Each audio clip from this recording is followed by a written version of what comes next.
সবাইকে ঈদের শুভেচ্ছা। ঈদ মোবারক। ঈদ মানেই হচ্ছে আনন্দ, ঈদ মানেই হচ্ছে শৈশবের সেই মধুর কিছু স্মৃতি। ঈদ শব্দটার মধ্যেই না একটা শুভ্রতার একটা বিষয় রয়েছে। আজ আমাদের সঙ্গে তিনজন অতিথি রয়েছেন যারা পেশায় চিকিৎসক, যারা প্রতিদিন মানুষের সেবায় নিজেদেরকে নিয়োজিত রাখেন। আজ আমরা চেষ্টা করব তাদের কাছ থেকে ঈদের স্মৃতিগুলো বিস্তারিতভাবে জানার জন্য। আমাদের সঙ্গে আজ রয়েছেন ডক্টর হাবিব আহমেদ, সহযোগী অধ্যাপক ও বিভাগীয় প্রধান গ্যাস্ট্রোএন্টারোলজি বিভাগ, শহীদ সোহরাওয়ার্দী মেডিকেল কলেজ। আমাদের সঙ্গে আরও একজন অতিথি রয়েছেন, তিনি হলেন ডক্টর AKM শফিকুল ইসলাম, সহযোগী অধ্যাপক গ্যাস্ট্রোএন্টারোলজি বিভাগ, শহীদ সোহরাওয়ার্দী মেডিকেল কলেজ। এবং আমাদের সঙ্গে আরও একজন অতিথি রয়েছেন, তিনি হলেন ডক্টর মোহাম্মদ নুরুজ্জামান, সহকারী অধ্যাপক গ্যাস্ট্রোএন্টারোলজি বিভাগ, বাংলাদেশ মেডিকেল বিশ্ববিদ্যালয়। আপনাদের তিনজনকেই স্বাগত জানাচ্ছি আমাদের এই ঈদ আনন্দের এই আয়োজনে। ধন্যবাদ।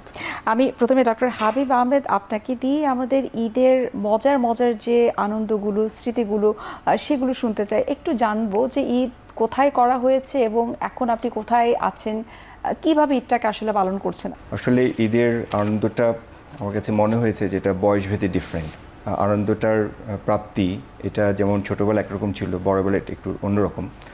যেমন ধরেন যে আমাদের ছোটোবেলা যে ঈদ উদযাপন, এটা বেসিক্যালি শুরু হতো যে চাঁদ রাত থেকেই। তো আমরা উদ্গ্রীব থাকতাম যে রমজানের শেষে কখন চাঁদটা উঠবে, এবং আমরা তাকিয়ে থাকতাম যে আসরের পর থেকে এটা কত দ্রুত শেষ হবে, চাঁদটা কখন উঠতেছে। তো যখন দেখতাম যে না চাঁদ উঠেছে, তখন মনে হয় আমাদের ঈদ শুরু হয়ে গেছে। তো আমরা যেটা করতাম ছোটোবেলায় সেটা হচ্ছে যে আমাদের ধরেন যে প্রাইমারি স্কুল যখন আমরা ছিলাম, তখন আমাদের একটা গ্রুপ ছিল যে আমরা আজকে এই করব, রাত এত রাত পর্যন্ত আমরা খেলবো, আমরা কার কার বাসায় যাব কালকে, কার কার কাছে যাব, এবং কার কার কাছ থেকে কত টাকা স্যালামি নেওয়া যায় এটা প্ল্যান করতে হবে। তো এটা করতে গিয়ে যেটা হচ্ছে যে আমাদের গ্রুপে যারা ছিল তারা বিভিন্ন প্রস্তাব দিত, সেই প্রস্তাবগুলো আমরা এক্সিকিউট করার চেষ্টা করতাম যে আজকে আমরা এটা করব। তো যখন ভোরবেলা হতো, আমরা বেশিরভাগ ক্ষেত্রে দেখা গেলো যে সারা মহল্লা হই হুল্লোড় করে বেড়াচ্ছি, নামাজ পড়া শেষ হয়েছে, কারণ ওই দিন তো আর তারাবি নেই, শুধুমাত্র এশার নামাজ। তো নামাজ পড়া শেষে বিভিন্ন ঘোরাঘুরি করার পরে আমরা ঘুমাতে যাচ্ছি, কিন্তু সেই ঘুমাতে যাওয়ার পরেও সেটা দেরি হয়ে যাচ্ছে। এবং বিশেষ করে ভোর রাত্রে দেখা গেলো যে মানে ফজরের আজানের আগে আমরা জেগে গেছি যে এটা হলে তো আমাদের শুরু হয়ে যাচ্ছে ঈদটা। দেখা গেলো যে ফজরের আজান থেকে শুরু করে আমরা সবাই বের হয়ে গেছি, এবং গ্রামে যেটা আমাদের প্রচলন ছিল যে আমরা বিভিন্ন খেলা স্টার্ট করে দিতাম, বিশেষ করে যেটাকে আমরা হাডুডু বলি বা কাবাডি বলি। এটা ছাড়াও আরও কিছু গ্রামের খেলা আছে, এগুলো খেলতাম। তো এখানে একটা গ্রুপ থাকতো যে কোন গ্রুপ জয়ী হবে, কে হেরে যাবে, এবং আমরা প্ল্যান করে ফেলতাম যে এই গ্রুপে যারা বিজয়ী হবে তাদের পুরস্কার কি হবে। তো অর্থাৎ ঈদের ছোটবেলায় আনন্দের একটা পার্টি ছিল যে খেলাধুলা করা ছোটবেলায়।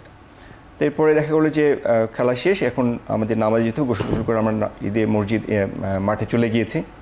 চলে যাওয়ার পর নামাজ শেষ করে আমরা বাসায় আসলাম, কিন্তু তার আগে যেটা করতে হতো বাসা থেকেই মানে বেরোয়ার আগেই নিয়ম ছিল যে মিষ্টান্ন কিছু খেয়ে বেরোতাম।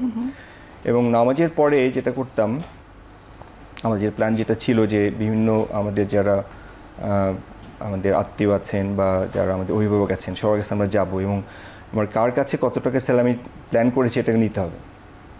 তো নিতে গিয়ে যেটা হয়েছে যে আমরা দেখা গেলো যে আমরা যাচ্ছি, কিন্তু অনেক সময় লজ্জায় বলতে পারতেছি না, কিন্তু তারা সেটা বুঝতে পারতেন যে এরা তো আসছে এটার জন্যই, কিন্তু সালামি নিতে হবে সেই বিষয়টা সবসময় কিন্তু মাথায় কাজ করতো।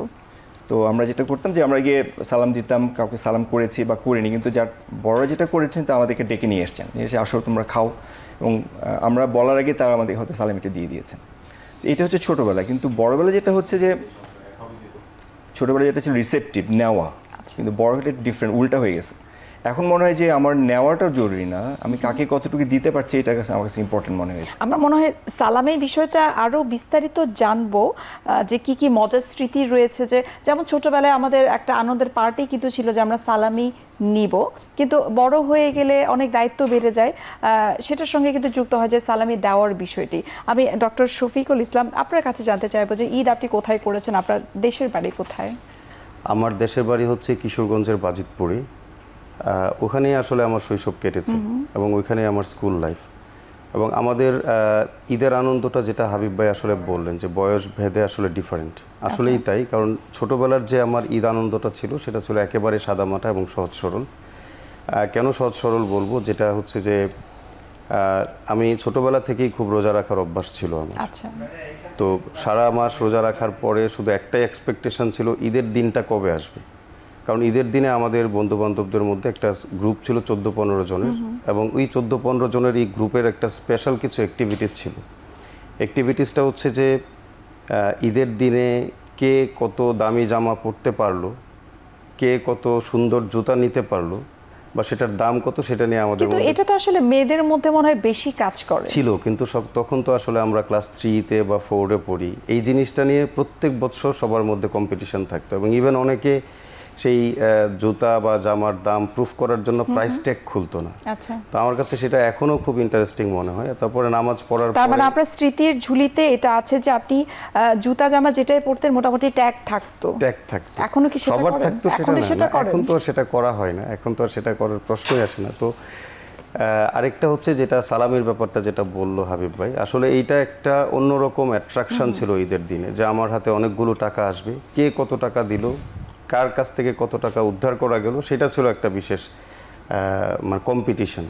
এবং আমাদের মধ্যে দু একজন ছিল যিনি সবসময় নতুন টাকা দিতেন, কারণ উনি ব্যাংকার ছিলেন, এবং আমাদের অন্যতম টার্গেট থাকতো যে সবার আগে ওনার কাছে যাওয়া লাগবে এবং নতুন টাকাটা নিতে হবে। এবং উনি সবসময় নতুন টাকা বলতে ধরেন কাউকে 100 টাকা দিবে, কিন্তু এই 100 টাকা উনি 100 টাকার নোট না দিয়ে 10 টাকার নোট দিতেন। তাতে করে আমাদের মধ্যে আসলে এই আনন্দটা মনে হতো আরো যে বেড়ে অনেক যেত। টাকা আমি অনেক পেয়েছি। টাকা আমি পেয়ে গিয়েছি। তো ওই সময় 100 টাকা তো আসলে অনেক। তো যে কারণে ওনার বাসায় যাওয়ার কম্পিটিশন আমাদের মধ্যে হতো। আরেকটা হচ্ছে যে ঈদের নামাজের পরপরে আমাদের এই যে 14 জনের গ্রুপ ছিল, সবাই আমরা একই গ্রামের ছিলাম। তো ওই গ্রামের এক পাশ থেকে শুরু করে সবাই সবার বাসায় যেতাম এবং সবার বাসায় খেতাম। আমাদের এলাকার একটা বিশেষ প্রচলন হচ্ছে যে প্রত্যেক ঈদেই কয়েক রকমের পিঠা এবং সেমাইয়ের আয়োজন করা হতো। জি। আমার মনে হয় যে ওই পিঠার আয়োজনটা বিশেষ কিছু আমার এলাকায় মনে হয় প্রচলিত। আপনি যে কালচারটার কথা বলছেন সেটার সঙ্গে আমি কিছুটা হলেও পরিচিত, কারণ আমার দেশের বাড়িও কিশোরগঞ্জ। সুতরাং আপনি যে পিঠার কথা বলছেন আমার মনে হচ্ছে যে আমি আন্দাজ করতে পারছি যে কোন ধরনের পিঠাগুলা খাওয়া হতো। এবং আপনার কাছেও এখন একটু জানবো যে কেমন লাগছে আসলে এখন ঈদের আনন্দটা। ধন্যবাদ আপনাকে। আসলে আমার বাড়ি হচ্ছে নরসিংদীতে, তো আমি ছোটবেলায় গ্রামে ঈদ করেছি।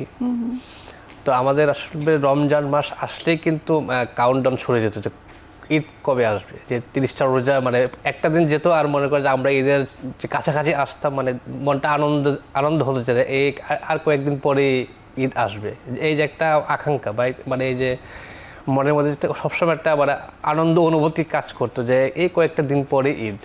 এবং সেই ঈদের আগে থেকেই দেখা যাচ্ছে যে প্ল্যান, কী প্ল্যান, আমাদের যারা ছোটরা আমরা যারা ছিলাম দেখা যে এই যে ভাই যেটা বললো যে শপিংয়ের ব্যাপারটা, যে আমরা কিন্তু যে কাপড় যেগুলি কিনতাম যে ঈদ উপলক্ষে ঈদ জামা, সেটা লুকিয়ে রাখতাম যে ঈদের আগে দেখানো যাবে না। আমাদের একটা ছিল যে ঈদের দিন সেটা পরবো, সেটাতে কেউ না দেখতে আমার পারে। মনে হয় এমন কোনো মানুষ খুঁজে পাওয়া যাবে না যারা কাপড় লুকায়নি। আমরা লুকিয়ে রাখতাম ঈদের দিন শুধু সেটা মানে দেখাবো, এর আগে কোনোভাবেই মানে মানে কেউ হয়তো কোনোভাবেই না দেখতে পারে সেটা লুকিয়ে রাখতাম এক। আর দ্বিতীয় হচ্ছে যে ওই দিন আমরা কি করব, মানে তার এক সপ্তাহ আগে থেকে বা 2-4-5 দিন আগে থেকে মানে সারাক্ষণ মানে এই জিনিসটা ভাবনা, ছোটদের সাথে আলোচনা যে আমরা ঈদের দিন কোথায় যাব, কীভাবে ঘুরবো, কার বাসায় যাব।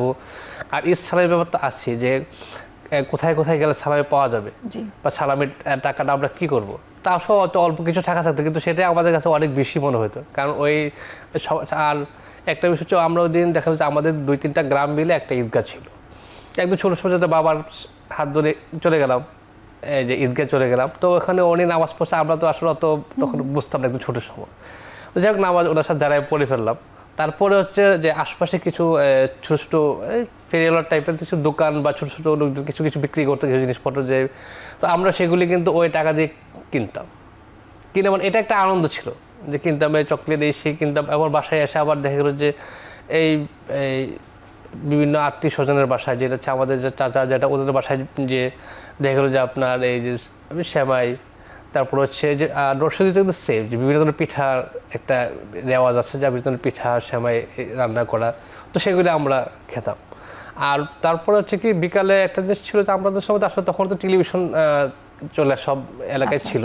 আপনি যেহেতু সেমাইয়ের কথা বললেন, এখন তো আমরা সবাই বড় হয়ে গেছি, আমরা কিন্তু আমার মনে হয় আমরা সবাই কম বেশি মিস করি যে মায়ের হাতের সেমাই। তো এখনো কি সেই মায়ের হাতের সেমাইটা মিস করেন নাকি এখনো সেই খাওয়ার সৌভাগ্য আপনার আছে? আমার মা এখনো জীবিত আছেন এবং আম্মা এখনো মানে যেহেতু আমার বাবা খুব পছন্দ করতেন মানে এই হাতের সেমাই যেটা বলা হয়, আমরা যে হাতের বানানোর সেমাই, তো সেই সেমাই কিন্তু এখনও বাসায় আমাদের জন্য রান্না করা হয়, মানে অন্যান্য সবার সাথে পাশাপাশি এখনও রান্না করা হয় এবং এখনও আমাদেরকে মানে মানে আমরা ওইটা এখনও খাই। যে আমি যতবার যাই মানে এটা মা করেন, সে আগে থেকেই যে করতেন সেটা এখনও করেন, তো এখনও আমরা কিন্তু এই মানে এই রেওয়াজটা আছে এবং এটা কিন্তু মানে আমরাও এটা উপভোগ করি, যে মানে অপেক্ষা করি যে ঈদের দিন ছাড়া তো আর হবে না কখনোই আর। এবং নিঃসন্দেহে এদিক থেকে আপনি ভীষণ ভাগ্যবান যে এখন পর্যন্ত আপনি মায়ের হাতের সেমাই খেতে পারছেন। আমি ডক্টর হাবিব আহমেদ আপনার কাছেও জানতে চাইবো যে ঈদ মানেই যেমনটি বলছিলাম যে শৈশবের আনন্দ, অনেক অনেক খুশি, এবং সেই সাথে কিন্তু সেমাইয়ের বিষয়টা কিন্তু চলে আসে। আপনার সেমাইয়ের একটু স্টোরি শুনতে চাই যে এখনো কি মনে হয় যে ঈদ মানে আমাকে সেমাই খেতে হবে, এবং বাসায় যিনি রান্না করছেন সেই মায়ের রান্নার সাথে কি তুলনা করা হয় কখনো? ঈদের সিগনেচার ফুড আসলে সেমাই, এটা আমাদের ঐতিহ্যগতভাবে আমাদের সব অঞ্চলে বাংলাদেশে আছে এটা। তো সেমাই ডিফারেন্ট বলবো যে তৈরি করা হয়, ডিফারেন্টভাবে তৈরি করা হয়। তো আমি যেটা বলতে চাই সেটা হচ্ছে যে বাইরে কি রান্না হয়েছে সেটার থেকে আমার বাসায় কী রান্না হয়েছে দিস ইজ ইম্পর্টেন্ট। কারণ আমার মায়ের রান্না যেটা সেমাই আছে, আমার this is the best one.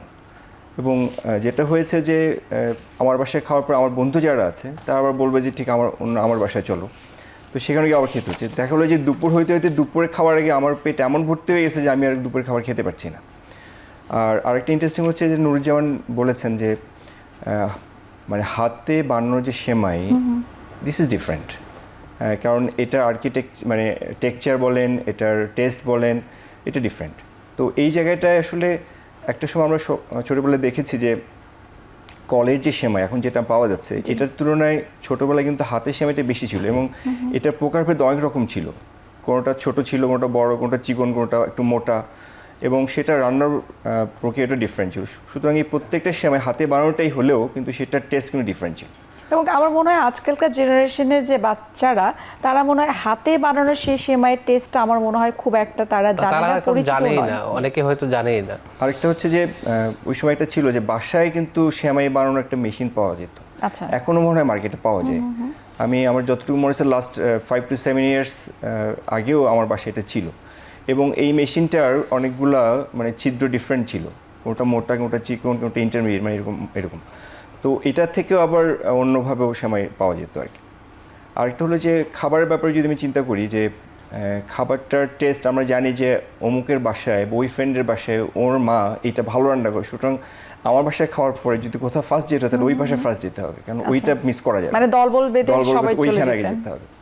তো আমরা জানতাম যে মানে সবার তো অ্যাপ্রোচ ডিফারেন্ট, কিন্তু আমি জানি কেউ কেউ আমাকে একটু বেশি প্রায়োরিটি দিবে, তাহলে যে আমাকে বেশি প্রায়োরিটি দেবে আমি তার কাছে ফার্স্ট যাব, এটা সবসময় টার্গেট থাকবে যে ওখানে আমি আগে যাব। আচ্ছা, এখনকার ঈদ কেমন সেগুলো আমরা জানার চেষ্টা করবো। একটা বিরতির সময় হয়ে গেছে, আমি বিরতি নিচ্ছি।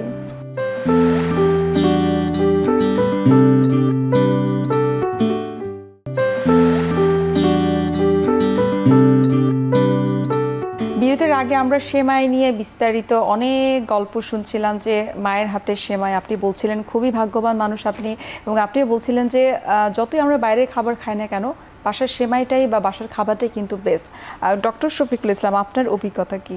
আমার অভিজ্ঞতা আসলে একই রকম, মানে একই রকম মানে হচ্ছে যে এবারের ঈদটা আসলে আমার জন্য একটু অন্যরকম আমি বলবো, কারণ আমার আম্মা মারা গিয়েছেন আজকে থেকে 7 মাস আগে। তো মায়ের সেমাই তো সবসময় মিস করা হয়, আর যেহেতু আপনিও কিশোরগঞ্জের, আমি বলবো যে এই যে সেমাই নিজের হাতে তৈরি করা যে সেমাইটা, এইটার টেস্টের সাথে কোনো কিছুর তুলনা এখনও হয় না। আমি মনে করি যে এখনও হয় না, still it is not possible. তো তারপরেও আমার পছন্দের তালিকায় সেমাই ছিল আসলে লাচ্চা সেমাই আমার পছন্দ না, পছন্দ হচ্ছে যেটা দুধ দিয়ে বেশি করে রান্না করা হয় সেটা। এবং এই যে সেমাইয়ের ব্যাপারে যেমন এক একজনের এক এক রকম রান্না, তো সবাই করেন, কিন্তু সবার রান্না কিন্তু একই রকম হয় না, যার যেরকমই হোক। যেহেতু মায়ের হাতের রান্নাটা ছোটোবেলা থেকে এটা এই টেস্টেই আমরা বড় হই, সুতরাং দুনিয়ার যত ভালো খাবারই হোক না কেন মায়ের খাবারের সাথে আসলে কোনো কিছুর তুলনা হয় না। তো ঈদের নামাজ পড়ে আসার পরে প্রথম যেই টার্গেটটা থাকতো, আমার আম্মার একটা বিশেষ ইয়ে ছিল, মানে টার্গেট ছিল যে নামাজে যাওয়ার আগেই তাকে সেমাই খাওয়াতে হবে একটু, এক আইটেম, এবং নামাজ থেকে আসার পরে ভিন্ন একটা আইটেম। তো এই যে নামাজে যাওয়ার আগে এমন অনেক সময় হয় যে নামাজ পড়তে যাচ্ছি, হয়তো নামাজের আর 5-7 মিনিট আছে, কিন্তু ওই সময়টাও আমার মা আসলে মিস করতেন না, আচ্ছা। যে অন্তত পক্ষে 1 চামচ সেমাই হলেও আমার মা আমার মুখে দিয়ে দিতেন। এবং আমরা 3 ভাইয়ের ক্ষেত্রে সেম এটাই করতেন। তো আমার কাছে মনে হচ্ছে যে এই জিনিসটা আসলে আমি মিস করব, কারণ আমার আম্মা এখন নেই। নিঃসন্দেহে মায়ের জায়গাটা আসলে কেউই আসলে পূরণ করতে পারে না। যদি সেমাইয়ের কথায় আবার একটু ফিরে আসি, যেহেতু আপনি বলছিলেন যে মায়ের হাতে সেমাই আপনি মিস করেন, বাসায় কি কখনো এরকম হয়েছে বাসায় যিনি রান্না করছেন আপনার মজাদার খাবারগুলো সেই সাথে সেমাই কখনো কি তুলনা করা হয় এবং বলা হয় যে না এটা ভালো হয় না, আমার মায়ের সেমাইটা অনেক ভালো ছিল? না, এটা তুলনা আসলেও তো আসলে বলা যায় না, এটা কিন্তু নিজের মধ্যে কাজ করে যে এই সেমাই যতই টেস্ট হোক, কিন্তু মায়ের হাতের সেমাইয়ের সাথে আসলে এটার কম্প্যারিজন চলবে না। তারপরেও হয়তো ক্ষেত্র বিশেষে দেখা গিয়েছে যে এখনকার যে সেমাইটা রান্না হচ্ছে সেটা মায়ের চেয়েও হয়তো ভালো, কিন্তু এই যে ফিলিংসের একটা বিষয়, যে আত্মিক যে একটা যোগাযোগ মায়ের সাথে, এইটা আসলে এখনকার সেমাই দিয়ে সেটা কাভার করা যাবে না। এর জন্য কিন্তু আমরা সবসময় বলে থাকি যে আসলে ঈদ মানে শুধু আনন্দ নয়, সেখানে কিন্তু অনেক ধরনের স্মৃতি থাকে, অনেক ধরনের অনুভূতি থাকে আমাদের। এক্স্যাক্টলি, জি। ডক্টর হাবিব, আপনি এখন আমাদেরকে একটু বলেন আপনার পোশাক আশাকের বিষয়টি। বাকি দুইজন কিন্তু বলেছেন যে তারা লুকিয়ে রাখতেন, এবং ডক্টর শফিকুল ইসলাম তো ইনফ্যাক্ট ট্যাগ লাগিয়েই পোশাক পরতেন, জুতা পরতেন। আপনার অভিজ্ঞতা কি? পোশাকের যে মানে দামের ট্যাগ যেটা বলছেন, এটা মনে হয় খুব রিসেন্টলি হয়তো শুরু হয়েছে, 8-10 বছর আগে আমি বলবো। এটা আগে খুব যে বেশি ছিল ব্যাপারটা এরকম নয়। তো আমরা যেটা করতাম যে ট্যাগ থাকুক আর না থাকুক, সেটা হচ্ছে যে এই ওরা যেটা বলেছেন যে পোশাক কাউকে আগে দেখানো যাবে না, হ্যাঁ, লুকিয়ে রাখার বিষয়টি লুকের important। ব্যাপার আছে। এবং আমি বলবো যে আমারটা সবচেয়ে বেশি দামি, হোয়াট এভার দ্য প্রাইস। যে আমারটা শহর থেকে আনা হয়েছে এবং সবচেয়ে বড় দোকান থেকে আনা হয়েছে, এবং এটা দামি। আমি এটা হয়তো লুকায় বলতেছি, অথবা আমি ফলস বলতেছি, কিন্তু বলার ক্ষেত্রে আমাকে এমনভাবে বলতে হবে যে আমারটা বেস্ট। আচ্ছা, এটা হচ্ছে টার্গেট থাকতো। আর যেটা ও বলতেছিল যে টেস্টের ব্যাপারে, তো আমি বলবো যে আমরা যেহেতু মেডিকেল সায়েন্স আছে, আমাদের একটা থিম আমাদের ভিতরে কাজ করে, বা আমরা যেটা জানি যে বাচ্চা যখন বড় হয় ও কিন্তু মায়ের গন্ধ, মায়ের আশেপাশে থেকে বড় হচ্ছে, এবং ওর টেস্ট বার্ড সেন্সেশন, ওইটার যে কনসেপ্টটা তৈরি হয়, ওই কনসেপ্ট কিন্তু সারা জীবন থেকে যায়। সুতরাং কম্প্যারিজনের ক্ষেত্রে বলতে গেলে this one is the best. এরপর যাই হোক না কেন, হয়তো ও যে বলতেছে যে হয়তো ওর থেকে ভালো রান্না হচ্ছে, কিন্তু ওই যে সেন্সেশন আমারটা রয়ে গেছে, আমার মাথার ভিতর যে একটা পারসেপশন তৈরি হয়ে আছে, এটা কখনো চেঞ্জ হওয়ার বিষয় নাই। এটা হয়তো আপনি সন্তান হিসেবে বলছেন, এবং আমরা মেয়েরা যারা আমরা নিজেরাও রান্না করছি, আমাদের ক্ষেত্রে কিন্তু একই বিষয় কাজ করে, যে আমার রান্নাটা বিশেষ করে গরুর মাংস বা মাছের তরকারি, সেটা কিন্তু আমার মায়ের মতো হয়নি। সেটা কিন্তু আমরা নিজেরাও কিন্তু বলি প্রায়শই। ডক্টর নুরুজ্জামান, আপনার অভিজ্ঞতা শুনতে চাই যে খাওয়া দাওয়ার বিষয়টা আসলে কিভাবে এনজয় করেন ঈদের দিন বা ঈদের কয়েকদিন পর্যন্ত। তো আমরা ভীষণ রকমের ক্যালোরি বহুল খাবার খেয়ে থাকি, তো এক্ষেত্রে কি কোনো বাজবিজ করা হয় নাকি? আচ্ছা, যখন একটা সময় ছিল যখন ছোট বয়সে বা তখন তো আসলে ঈদের সময় যে খাবার দাবার ছিল বা বাসায় যেগুলি রান্নাবান্না হতো, সেগুলো সেখানে তো আসলে রেস্ট্রিকশন না, মানে সব কিছু খেতে ভালো লাগতো। আর মায়ের হাতে রান্না তো আসলে এটা মানে এখানে আর কিছু বলার কিছু না। আমাদের দুজন অলরেডি বলেছেন যে অন্য যে কোনো বাসায় বা যাদের হয়তো অনেকে অনেক কিছু রান্না করেছেন, কিন্তু তারপরেও আমার মায়ের হাতের রান্না করা খাবারটি কিন্তু সবচেয়ে নিজের কাছে বেস্ট মনে হতো। এবং আমরাও সেম, যে ঈদের দিন নামাজে যাওয়ার আগেই কিন্তু অবশ্যই আপনাকে মানে বাসা থেকে খেয়ে যেতে হবে। মানে আমি অবশ্যই দেখা যায় আমি হয়তো গোসল করে রেডি হচ্ছে, তার আগেই মানে একদম টেবিলে তো রেখে দিয়েছে যে সেমাই রুটি রেখে দিচ্ছি, যে খেয়ে যেতে হবে, মানে খালি পেটে যাওয়ার কোনো সুযোগ নাই। আর এখানে খেয়ে যাওয়ার পরেই কিন্তু তারপরে আসার পথে দেখা গেলো যে আবার কোনো আত্মীয় স্বজনের বাসায় খাওয়া দাওয়া করতেছি, এবং দেন পরবর্তী আসার পরে কিন্তু আবার আরেক দফা দেখা যায় যে বিভিন্ন ধরনের আইটেম, পিঠা, অন্য ধরনের সেমাই এবং অন্য খাবারগুলি সেগুলি খাওয়া হতো। তো তখন তো আসলে আমাদের ওই রেস্ট্রিকশন বা রোগ নিয়ে চিন্তা করার সুযোগ নেই, কারণ তখন তো আমরা ডাক্তার হইনি। তো সে কারণে দেখা যায় সব ধরনের খাবারই খেতাম, বা যখন যেটা ভালো লাগতো।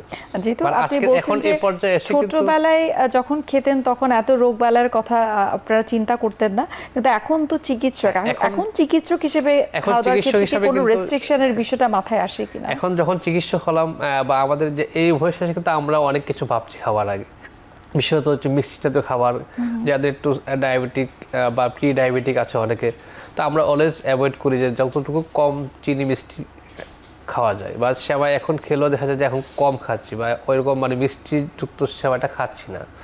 তারপরে একটু ভাজা পোড়া অথবা একটু বেশি জাল মশলাযুক্ত খাবারগুলি কিন্তু এখন অ্যাভয়েড করার চেষ্টা করি। আচ্ছা, আর দেখা যায় যেহেতু মানে এই খাওয়া দাওয়ার জিনিসগুলো বিষয়টা তো আপনি বলছেন যে এখন একটু নির্বাচন করে খাবারটা খাচ্ছেন, কিন্তু এটাকেও আমরা বলতে পারি যে ছোটবেলার যে ঈদের আনন্দ এবং এখনকার যে ঈদের আনন্দ কিছুটা তফাৎ হয়েছে।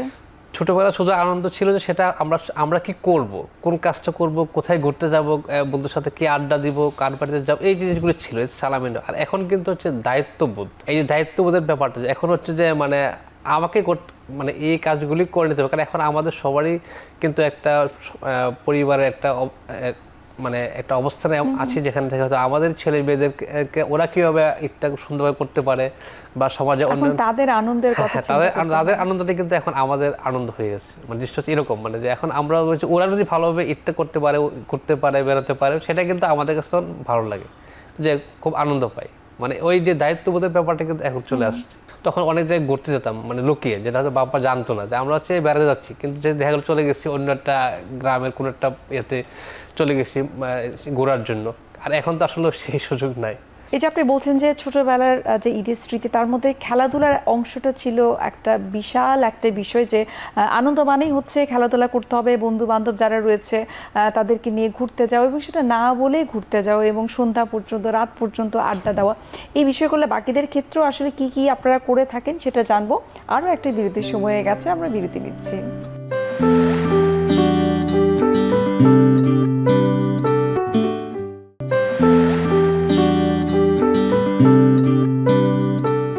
আমরা বিরতির আগে শুনছিলাম ডক্টর নুরুজ্জামান আপনার কাছ থেকে যে ছোটবেলায় কিভাবে ঈদের আনন্দটা উপভোগ করতেন। ডক্টর শফিকুল, আপনার কাছে জানতে চাই, আপনি তো আমার দেশি মানুষ, একই কালচার আমরা বলতে পারি, আপনার ক্ষেত্রে আসলে কি হতো যে সকালে ঈদের নামাজের পরে সেমাই খাওয়া, মায়ের হাতের অনেক ধরনের রান্না খাওয়া, তারপরের ঘোরাঘুরিটা, সালামি কালেট, কিভাবে কি করতেন?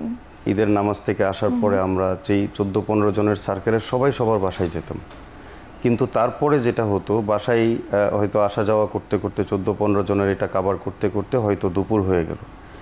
তো নিয়মটা ছিল এরকম যে প্রত্যেক বছর একজনের বাসা থেকে সেটা শুরু করা হবে এবং দুপুরবেলায় যার বাসায় যাওয়া হবে সেটা 1:30 থেকে 2টার মধ্যে ওর বাসায় হচ্ছে দুপুরের খাবারটা খেতে হবে, irrespective of test, irrespective of person. তো এটা খাওয়ার পরে আমাদের সবসময় যেটা থাকতো একটা ক্রিকেট অথবা ফুটবল টুর্নামেন্ট থাকতো। এটা প্রত্যেক বছর একই হতো না, কোনো বছর ফুটবল, কোনো বছর হচ্ছে ক্রিকেট। তো ক্রিকেট খেলতে গিয়ে যেটা হতো যে নিজেদের মধ্যে না, হয়তো পার্শ্ববর্তী কোনো এলাকার সাথে আমাদের কম্পিটিশনটা থাকতো এবং সেখানে একটা বিশেষ পুরস্কার থাকতো। এটা কোনো টাকা পয়সা না, এটা হয়তো একটা বিশেষ কোনো কিছু, এটা প্রত্যেক বছর আমরা নিজেরা নির্ধারণ করতাম, কিন্তু এমন কিছু যেটা প্রত্যেকের বাড়িতে হয়তো 10 দিন 15 দিন করে থাকবে। তো এটা আবার লিস্ট করা থাকতো যদি আমরা খেলায় জয়লাভ করি। ট্রফির কথাটা বলছেন যে ট্রফিটা পাওয়া হতো, সেটা প্রত্যেক টিম মেম্বারের বাসায় থাকতো। এক্স্যাক্টলি, সবসময় ট্রফি এরকম না, এটা হয়তো আমরা নিজেরা ঠিক করতাম। হয়তো কখনো একটা ফুটবল কিনা হলো, টাকা তো থাকতো খুব অল্প এবং সেটা অবশ্যই ঈদ সালামির টাকা দিয়েই কিনা হতো। আচ্ছা, এই যে আপনি ফুটবল টুর্নামেন্টের কথা বললেন, ক্রিকেটের কথা বললেন, এই ছোটবেলার স্মৃতিগুলোকে আপনি আপনার সন্তানদের সঙ্গে শেয়ার করেছেন যে ঈদের দিন ফুটবল খেলা বা ক্রিকেট খেলা, এটা তো আজকালকার যুগের বাচ্চারা চিন্তাও করতে পারে না।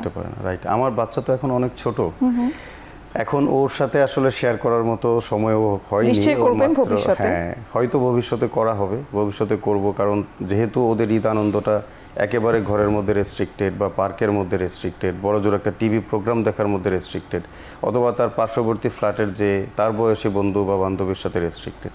সুতরাং ওদের সাথে এই যে তাদের ঈদ কালচারের সাথে আমাদের ঈদ কালচারের যে ভেরিয়েশনটা, তাকে দুইটা শেখানো হয়, অনেক তফাৎ। এটা অবশ্যই তার সাথে শেয়ার করা হবে যখন ওর বয়স হবে, কিন্তু ওর বয়স মাত্র 5-5.5 বছর। সুতরাং এটা ধারণ করার মতো এখনও বয়স হয়নি, বিধায় তার সাথে বলা হয়নি। কিন্তু ওর মধ্যে যে ঈদের যে উচ্ছলতাটা, ধরেন 3 বছর বয়সের পর থেকে বা 4 বছর বয়সে নতুন জামা পরে দৌড়াদৌড়ি করা, বারবার এসে কুলে ওঠা, বা কোনো আত্মীয় স্বজন আসলে তাকে আমরা একটু ইসলামিক কালচারে বাবা হিসেবে যে অনুভূতিটা, এটা আমি 3 জনের কাছ থেকে আলাদা আলাদা করে শুনবো। ডক্টর হাবিব, আপনি যদি বলতেন যে বাকি দুজনেই তো বললেন যে প্রচুর খেলাধুলা করতেন, আপনিও বলেছেন যে বন্ধু বান্ধবদেরকে নিয়ে আপনি ঘুরতে বেরোতেন, তো ওই খেলাধুলাটা কি ধরনের খেলাধুলা আপনারা করতেন, এবং এই যে ট্রফির বিষয়টা বললেন যে ট্রফি প্রত্যেকের ঘরে ঘরে থাকতো। তো আমাদের যেটা কালচার ছিল সেটা হচ্ছে যে আমাদের খেলাটা কিন্তু ভোরবেলা, ভোরবেলা নামাজের পরে, মানে ফজর নামাজের পরে ঈদের নামাজের আগে। তো আমাদের বেশিরভাগ ক্ষেত্রে যেটা হতো যে একটা শর্ট ফুটবল টুর্নামেন্ট অথবা কাবাডি, এই দুইটা যে কোনো একটা ছিল। এবং এটার পুরস্কার যেটা ছিল, যেটা যে দল জয়ী হবে তার কাছে যাবে। এবং আমার সহকর্মী যেটা বললেন যে এই ট্রফিটা কোথায় যাবে, গ্রুপ ক্যাপ্টেন যে তার বাসায় ফার্স্ট। কখনো মারামারি হয়নি? মারামারি trophy নিয়ে? ডেফিনেটলি হয়েছে, এবং এটা থামাতে গিয়ে দেখা গেলো যে আমাদের যারা অভিভাবক তাদেরকে আসতে পর্যন্ত হয়েছে, কিন্তু সেটা কখনো এই পর্যন্ত হয়নি যে এটার মানে অনেক বড় ক্যাওয়াস তৈরি, এরকম কখনো হয়নি। তো ট্রফিটা ফার্স্ট যাবে হচ্ছে ক্যাপ্টেনের বাসায়, এরপরে যাবে হচ্ছে গোলকিপারের বাসায়।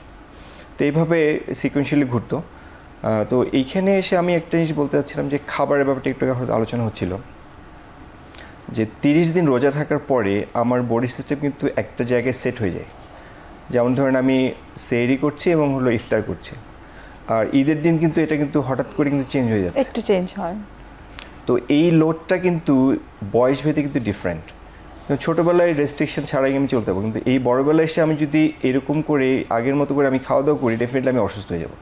তাহলে আমার বক্তব্যটা হচ্ছে যে এই বড়োবেলায় এসে খাবারগুলোকে আমাকে অবশ্যই কিছু রেস্ট্রিকশন রাখতে হবে, তাহলে আমি হঠাৎ করে অসুস্থ হয়ে যেতে পারি। বিশেষ করে যাদের ডায়াবেটিস আছে অথবা যাদের হাইপার টেনশন আছে, তাদের ক্ষেত্রে বিশেষ করে মিষ্টি জাতীয় খাবার লিমিটেড করে ফেলতে হবে। আচ্ছা। এবং খেয়াল করতে হবে যে খাবারগুলো আমি খাচ্ছি তাতে যাতে ফাইবারযুক্ত খাবার থাকে, প্রোটিনটা যাতে।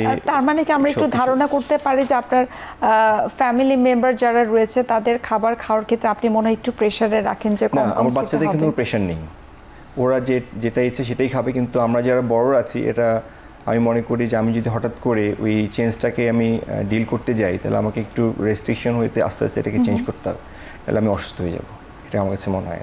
কেমন মনে হয় যে ছোটবেলায় যে ঈদটা আপনি পালন করতেন, যেটা আপনি বললেন যে সেই ফজরের সময় আপনি খেলাধুলার জন্য বের হয়ে যেতেন, আর এখনকার সময়ে আপনার বাচ্চা কাচ্চারা যারা রয়েছে বা আপনার পরিবারের সদস্য যারা রয়েছে, যারা ছোট বা আপনার থেকে হয়তো কিছুটা কম বয়সী, তাদের ঈদ আনন্দ এবং আপনার ঈদ আনন্দের মধ্যে যে তফাৎটা কিভাবে দেখছেন আপনি বিষয়টাকে? আমার কাছে মনে হয়েছে এখন তো যুগের পরিবর্তনের সঙ্গে সঙ্গে মানুষ মডার্নাইজ হয়ে গেছে। তো সেক্ষেত্রে মনে হয়েছে আমরা যে ছোটতে অনেক বেশি প্রাপ্তি ছিল, আমার কাছে মনে হয় এই প্রাপ্তিটা এই কালচারের সঙ্গে এই বয়সের বাচ্চাদের সঙ্গে এরকম নেই। তারা এইটা এভাবে মনে হয় একটা ধারণ করে না, তাদের পারসেপশন ডিফারেন্ট। এবং তারা এই যে ছোটোবেলায় যে দৌড়ঝাঁপ করে ভোরবেলা ওঠেন খেলতে যাবে, এই পারসেপশন এখন চেঞ্জ হয়ে গেছে। বরং বাচ্চারা এখন ফোকাস করে যে আমি কোন পোশাকটা পরছি, আমি কোথায় যাচ্ছি, আমি কি খাচ্ছি, বা কোন রেস্টুরেন্টে যাচ্ছি, এটা মনে হয় সবাই প্ল্যান করে আর কি। এবং ঘোরাঘুরির ব্যাপার যেটা ছিল যে সকালবেলা সবার বাসা যখন যাওয়া শেষ হতো, নুরুজ্জামান যেটা বলেছেন যে উইদাউট নোটিসিং মাই প্যারেন্টস আমরা কিন্তু অনেক দূরে চলে যেতাম। বিশেষ করে আমরা প্ল্যান করে ফেলতাম যখন একটু বড় হলাম, ধরেন যে 9-10 বা ইন্টারমিডিয়েট উঠেছি, তখন কার বাসায় আমার মোটরসাইকেল আছে, মোটরসাইকেল নিয়ে আমার বাসা হচ্ছে কুড়িগ্রামে। সুতরাং আমার পাশে যে নদীটা সেটা হচ্ছে ব্রহ্মপুত্র। আমার টার্গেট থাকতো আমার বাসার থেকে ব্রহ্মপুত্র যে দূরত্বটা, এটা অলমোস্ট 20 কিলো, সুতরাং আমাকে ওখানে যেতে হবে। সুতরাং আমাদের এই গ্রুপটা আমরা কিন্তু বাসায় না বলে যেতাম, কারণ বললে কিন্তু রাজি হবে না যে আমরা মোটরসাইকেলে যাচ্ছি। এটা খুব ইম্পর্টেন্ট ছিল আমাদের ক্ষেত্রে, যে যাইতেই হবে ওখানে, কারণ ওইখানে গিয়ে নদীর পাশে বসা গল্প করা, এটা যে অনুভূতি, এটা আসলে বোঝানো যাবে। এখানে আমি একটা মজার প্রশ্ন করতে চাই যে আপনি বললেন যে ঘোরাঘুরির একটা অংশই কিন্তু হচ্ছে যে মোটরসাইকেল নিয়ে বের হয়, এবং এই আনন্দটার মধ্যে মনে হয় একটা হিরোয়েটিক একটা বিষয় কাজ করে যে আমি মোটরসাইকেল চালাচ্ছি। যে মোটরসাইকেল চালায় তার ভিতরে একটা পারসেপশনই কাজ করে যে আমি এটা চালাচ্ছি, এবং এটার অনুভূতি বয়স বাড়ার সাথে হয়তো ভোতা হয়ে যায়, কিন্তু ইয়াং এজে এটা কিন্তু ডিফারেন্ট মানে হচ্ছে যে মানে আমি বাতাসে উঠতেছি, এই যে পারসেপশনটা, আমি ঘুরতে যাচ্ছি, এত জোরে মোটরসাইকেল চালাচ্ছি, এটা কিন্তু অন্যভাবে কাজ করে। কিন্তু যখন বড় হয়েছে তখন হচ্ছে না, এটা আমি যেটা আগে করেছি এটা ঠিক কাজ করিনি, এত জোরে চালানোটা ঠিক হয়নি, এত স্পিডে চালানো ঠিক হয়নি। ইভেন আমি যখন প্রথম আমার চাকরিতে জয়েন করি, আমার মিসেসকে নিয়ে আমি একবার রংপুরে গিয়েছিলাম, দ্যাট স্পিড ওয়াজ 102 কিলোমিটার। তখন আমি এখন মনে হয়েছে এই বয়সে আছে যে আমি ওই কাজটা ওই দিন ঠিক করিনি। আচ্ছা। যে এত স্পিডে চালানো, এবং আমি বলতে চাই সবাইকে যে এত স্পিডে সেই গাড়ি চালানো ঠিক হবে শেয়ারটুকু না। কি আপনি ম্যামের সঙ্গে করেছিলেন? ও আমার পিছনেই বসানো ছিল। ডক্টর নুরুজ্জামান, আপনি যদি বলতেন, যেমনটি বলছিলেন ডক্টর হাবিব, যে মোটরসাইকেল দিয়ে ঘোরাফেরা এবং না বলেই ঘোরাফেরা করা, আপনিও বলছিলেন যে বন্ধু বান্ধবদের নিয়ে আপনি রাত বিরাতে ঘুরতে চলে যেতেন। একটু এখন সালামির বিষয়টাতে চলে আসবো, যেটা আমার মনে হয় ঈদের আনন্দের সব থেকে বড় পার্ট। অলরেডি আপনারা বলেছেন, আমি একটু স্পেসিফিক করে জানতে চাই, যেমন এখনকার যুগের বাচ্চাদের সালামি মানে হচ্ছে 500 টাকা, 1000 টাকা, এর নিচে তো দেওয়াই যায় না। কিন্তু আমরা যতটুকু আমার মনে হয় মনে পড়ে যে 5 টাকার নোট, 10 টাকার নোট, চকচকা বা 20 টাকার নোট, সেগুলো পেলে কিন্তু আমরা অনেক খুশি হতাম। আসলে আমাদের ওই সময় তো আসলে 2 টাকার নোট, 5 টাকার নোট, 10 টাকার নোট হচ্ছে সবচেয়ে মানে বড় যেটা তখন মনে হতো যে সবচেয়ে বেশি যে সালামি পাইতাম 10 টাকার নোট, 2 টাকা 5 টাকাই বেশি থাকতো। আর একটু বড় হওয়ার পরে হয়তো তখন 100 টাকার নোট বিভিন্ন পেয়েছি, বাট একদম ছোটোকালে কিন্তু এই 2 টাকা 5 টাকার নোটটাই অনেক বড় মনে হতো, কারণ আমাদের আসলে এই কয়টা টাকাই অনেক বেশি। এবং এই টাকাটা নিয়ে সবাই একসাথে কিন্তু আরো কয়েকজন যে সালামিগুলি কালেক্ট করা হয়তো একসাথে নিয়ে তখন আমরা কিন্তু এবং আমার অভিজ্ঞতা থেকে যদি বলি যে একজন হয়তো দিল, তারপরে হয়তো আরেকজন হয়তো দিল, সেটাকে আবার গুনতাম। তৃতীয় জন যখন দিল তখন হয়তো আবার গুনতাম যে আমার কত টাকা হয়েছে, এবং আশেপাশে যারা ছিল, কাজিন, ফ্রেন্ডস, তাদের সাথে কম্পেয়ারটা হতো যে কার কত টাকা বেশি হয়েছে। এই গল্পগুলো আরও আমরা একটু বিস্তারিত আপনাদের কাছ থেকে জানার চেষ্টা করব। আরও একটা বিরতির সময় হয়ে গেছে, আমরা বিরতি নিচ্ছি।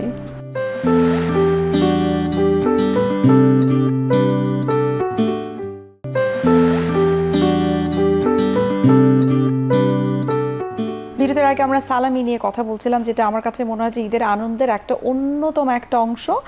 ডক্টর শফিকুল, আপনি যদি বলতেন যে ঈদের সালামির টাকা কোথায় লুকিয়ে রাখতেন এবং কি করতেন?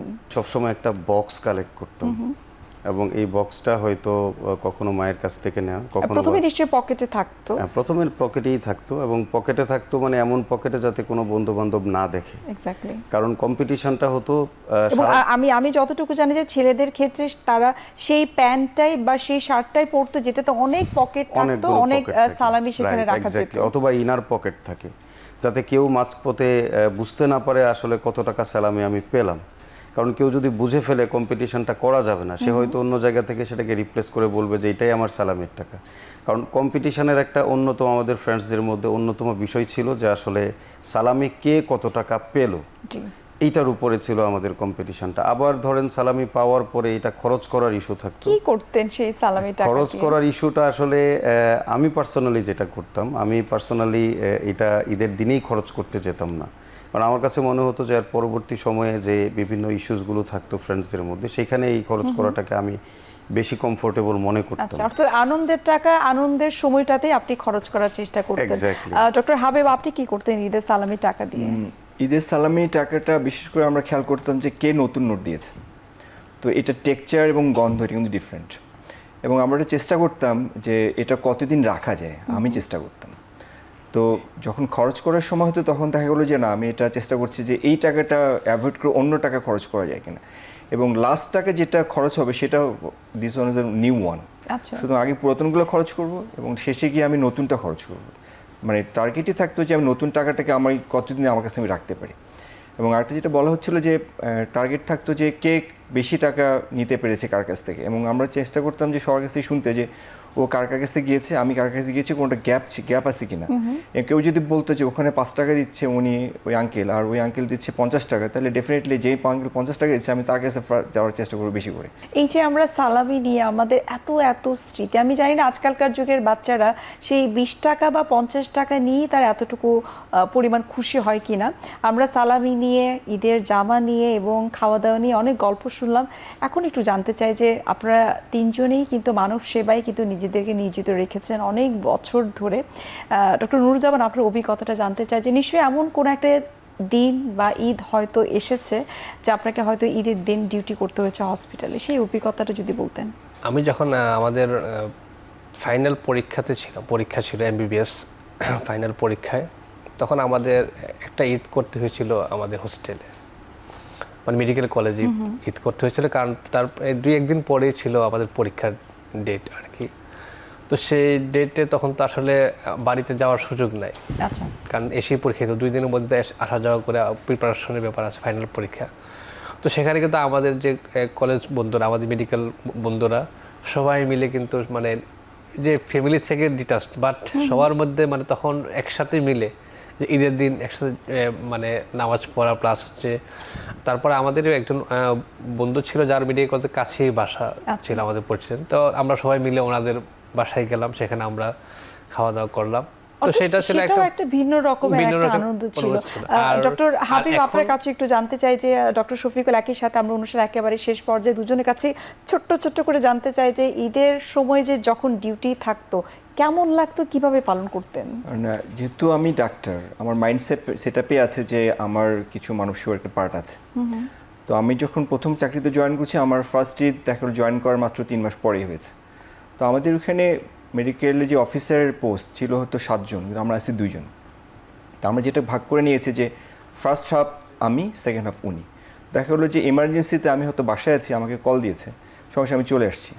এবং এসে দেখা গেলো যে আমি যেটা বলছিলাম একটু, ওই যে মোটরসাইকেলের accident, this was very dangerous. আচ্ছা। এবং এরকম একটা বা দুটো কেস আমাকে ফেস করতে হয়েছে একই দিনে, যখন আমি খেয়াল করলাম। তো আমার কাছে মনে হয়েছে যে ঈদের যে উদযাপনটা, সেটা আমার এই মুহূর্তে এসে যতটা আনন্দ, তার থেকে বেশি এখন দায়িত্ববোধের মধ্যে বেশি পড়ে। ঈদের সময় যেটা ডিউটির কথা বললেন, আমি আসলে অনেক ঈদেই ডিউটি করেছি ডাক্তার হওয়ার পরে বেসিক্যালি, কিন্তু একটা স্মৃতি, যেহেতু সময় সংক্ষিপ্ত, আমি বলবো যে এইটা তখন আমি ঢাকা মেডিকেল কলেজের হেমাটোলজি ডিপার্টমেন্টে পোস্টেড ছিলাম অ্যাজ এন অ্যাসিস্ট্যান্ট রেজিস্ট্রার। তো তার পোস্টিং হওয়ার 2 মাস পরেই ছিল ঈদ, এবং ওই পোস্টিং হওয়ার ঠিক 1 মাস আগে আমার আক্ত হয় প্রথম। আচ্ছা। তো ওই সময়টায় আসলে যখন ঈদের ডিউটি নিয়ে কথা হচ্ছিল, যখন ওইখানে, তখন আমি নতুন পোস্টেড ডক্টর হিসাবে সবচেয়ে জুনিয়র ছিলাম। তো আমার ঘাড়েই আসলে ঈদের ডিউটিটা আসছিল, কিন্তু তাদেরকে আমি কন্ডিশন দিলাম যে ঠিক আছে, আমি ঈদের ডিউটি করতে রাজি, কিন্তু আমি তো হানিমুনে যাব, দেশের বাইরে যাব, আমাকে একটা বিশেষ ছুটি দেওয়া লাগবে। তো এতে করে সবাই আমাকে, আপনি শুধু সেটা বলেন, সেই বিশেষ ছুটিটা আপনি পেয়েছিলেন কি? হ্যাঁ, বিশেষ ছুটিটা আমি 10 দিনের ছুটি পেয়েছিলাম। এবং ওই সময়ের ঈদের ডিউটিটা ছিল আমার ঈদের আগের রাত থেকে শুরু করে ঈদের দিন, ঈদের পর দিন পর্যন্ত টোটাল 2.5 দিনের ডিউটি করতে হয়েছিল। যদিও আমার আসলে মন খারাপ হয়েছিল তখন, কারণ হচ্ছে যে এইটা আমার বিয়ের আক্তের পরে প্রথম ঈদ, এবং সেই ঈদ হসপিটালে কাটাতে হচ্ছে। কিন্তু ওই সময় যে বোন ম্যারো ট্রান্সপ্লান্টেশন ইউনিট একটা পেশেন্ট ছিল, এবং ওই পেশেন্টটাকে সার্ভিস দিতে পেরেছিলাম, কারণ আমরা জানি যে বোন ম্যারো ট্রান্সপ্লান্টেশন, এই বিষয়টাই মনে হয় আপনারা যারা চিকিৎসক সবার মধ্যে মনে একই বিষয়ে কাজ করে থাকে, যে আসলে ঈদের আনন্দ তো আনন্দ, কিন্তু সেবার মতো কিন্তু আপনারা সবাই আনন্দটা খুঁজে পান। আমরা অনুষ্ঠানের একেবারে শেষ পর্যায়ে আপনাদের 3 জনকে অসংখ্য ধন্যবাদ। ঈদের মাঝেও আপনারা আপনাদের গুরুত্বপূর্ণ সময়টা দিয়েছেন, আপনাদের শৈশবের সেই মধুর স্মৃতিগুলো আমাদের সাথে শেয়ার করেছেন। আমার কাছে মনে হয় যে আমাদের দায়িত্ব বেড়েছে, বয়স বাড়ছে, কিন্তু ঈদের অনুভূতিগুলো কিন্তু কখনোই কিন্তু নষ্ট হয় না। দর্শক, এতক্ষণ আপনারা দেখছিলেন এখন টিভির ঈদের বিশেষ আয়োজন এরিস্টার ফার্মা লিমিটেডের সৌজন্যে। আজ আমরা এখানেই শেষ করছি, দেখা হবে আবার আপনাদের সঙ্গে। সেই পর্যন্ত আপনারা সবাই ভালো থাকুন, সুস্থ থাকুন, এবং সেই সাথে আবারও জানাচ্ছি সবাইকে ঈদ মোবারক।